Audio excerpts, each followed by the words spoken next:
That doesn't have a simple answer, but it's something that we in Congress always have to answer for. And I think it's a very important question. And that is, why should the United States taxpayer be concerned about what is happening with COVID in Africa?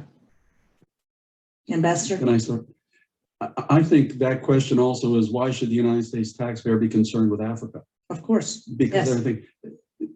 One, as I mentioned, I think earlier, Africa's population is going to double between now and 2050. It has forever been seen as a problem in our policy, since we recognized relations with the decolonized countries in Africa. Now, I think people are seeing it finally as an opportunity. Certainly our global competitors see it as an opportunity. With that many young people, they could either be they're going to be there.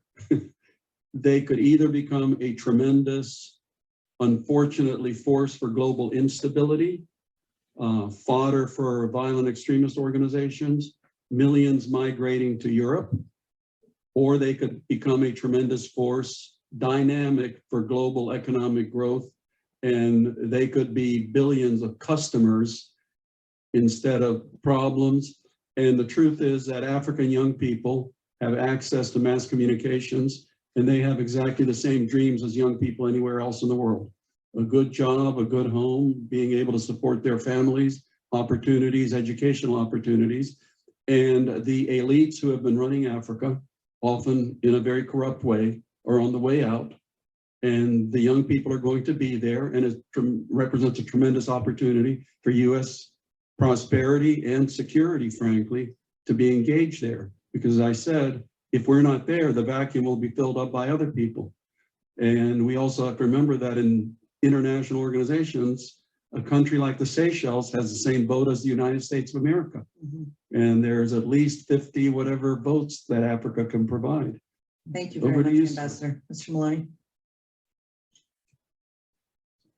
Thank you. The way I look upon this is I go back to our national security and our national security strategy, where our key pillar is advancing American influence.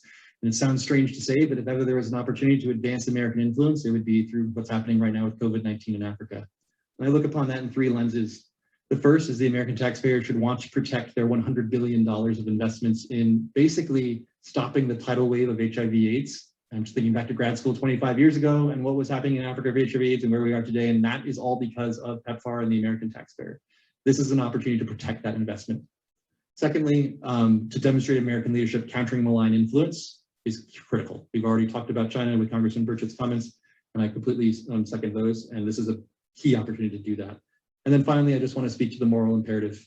America stands up for the most vulnerable, and there is no more vulnerable place in the world, I would argue, than the African continent, and this is our chance to do that.